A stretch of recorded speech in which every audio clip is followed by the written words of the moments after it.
C'est la fin du monde. La lune se change en sang, les montagnes s'écroulent, des sauterelles mutantes pullulent.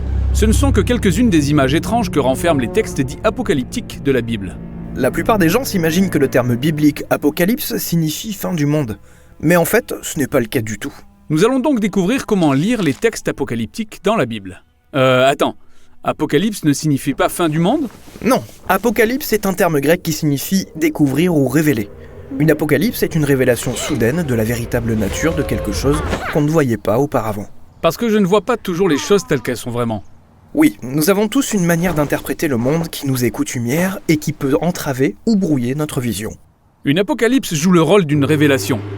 C'est ça. Donc dans la Bible, une apocalypse, c'est quand Dieu lève le voile pour révéler à quelqu'un la perspective divine sur ce qui se passe vraiment dans le monde. Par exemple, prenons Ésaïe le prophète. Il est soudain transporté dans une vision jusqu'à la salle du trône de Dieu. ah oui, il est dans le temple de Dieu, décrit comme une passerelle entre le ciel et la terre. Là, Dieu lui donne une perspective divine sur le passé, le présent et l'avenir d'Israël. Ainsi, Ésaïe peut exhorter et réconforter le peuple de Dieu à son époque. Pense aussi à l'apôtre Paul, qui cherchait à arrêter la mission de Jésus avant d'être lui-même arrêté en chemin par une vision du Jésus ressuscité en personne. Oui, il comprend qu'il lutte contre la chose même qu'il espérait, et cela change le cours de sa vie. Ces apocalypses nous donnent une perspective céleste d'une situation terrestre, elles donnent de l'espoir ou lancent une exhortation.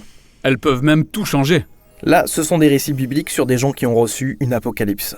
Il y a aussi des sections complètes de livres de la Bible dans lesquels un prophète décrit en longueur des rêves et visions apocalyptiques. On appelle cela les textes apocalyptiques. Lire ces rêves et visions est difficile. Ils sont remplis d'images étranges. Prenons le livre de Daniel. Il y décrit sa vision de bêtes féroces qui sortent d'une mer sombre et écrasent les gens sur terre.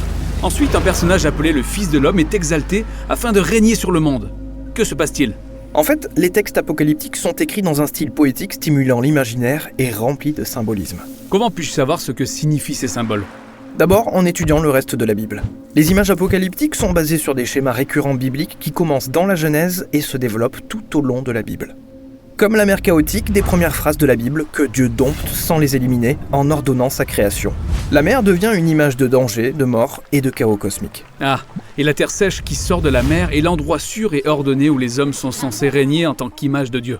Oui, et aussi sur la terre il y a des bêtes que les hommes sont censés dominer.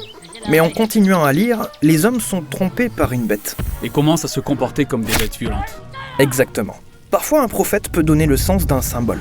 Comme dans Daniel, on apprend que ces bêtes représentent des royaumes humains s'adonnant à la violence. Mais le plus souvent, les auteurs présument qu'on sait retracer une image à travers le récit biblique afin d'en comprendre le sens. Examinons maintenant le dernier livre de la Bible, l'Apocalypse. Une très longue vision. C'est une apocalypse de A à Z. Oui, et ça marche de la même manière. Ça commence par Jean le visionnaire qui est transporté dans la salle du trône de Dieu où il voit Jésus ressuscité en sa qualité de roi exalté du monde. Mais Jésus est dépeint comme un agneau ensanglanté. Oui, c'est un schéma récurrent qui montre que Jésus est l'agneau sacrificiel de la Pâque juive et aussi du jour des expiations. Il a donné sa vie pour les péchés du monde. Ensuite, Jean voit le dragon suprême, la puissance spirituelle qui donne son pouvoir aux violents empires terrestres. Il est chassé par Jésus, le véritable roi du monde. Oui, ça me rappelle que quand je lis l'Apocalypse, je suis frappé par toute cette destruction et cette violence cosmique.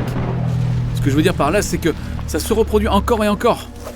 Oui, dans l'Apocalypse, le jugement de Dieu est subdivisé en 3 sections de 7 cycles. C'est un autre schéma récurrent qui relie les récits du déluge, des 10 plaies d'Égypte, de l'exil babylonien et même plus encore. Il y a des moments où les hommes font preuve d'une telle violence et causent tant de morts dans le monde que Dieu les livre à leur propre destruction. C'est comme l'inversion de la création en Genèse chapitre 1 où Dieu laisse le monde et les hommes retomber dans les ténèbres et le désordre.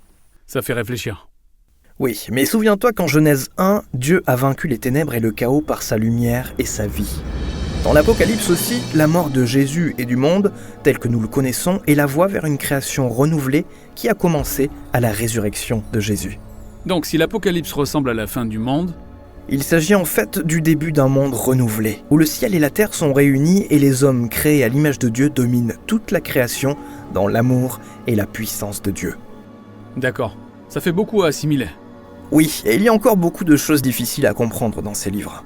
Mais l'objectif des textes apocalyptiques est très clair. nous donner une perspective céleste sur nos circonstances de vie terrestre, afin que chaque génération des enfants de Dieu puisse être exhortée à agir, éprouver du réconfort et recevoir de l'espoir pour l'avenir. Ça y est, on l'a fait. Dans cette série visant à découvrir comment lire la Bible, nous avons parcouru les genres littéraires des Écritures. On y retrouve les genres du récit, le poétique et l'épistolaire. Nous avons appris aussi comment lire toutes les sections principales de la Bible. C'est très beau comme littérature, et bien élaboré. Je comprends pourquoi la Bible est un des livres les plus influents de l'histoire de l'humanité. Oui, chaque élément s'inscrit dans la seule et même histoire qui mène à Jésus. Cela nous invite à toute une vie de lecture et de méditation. C'est tout un monde nouveau qui attend d'être découvert en lisant la Bible.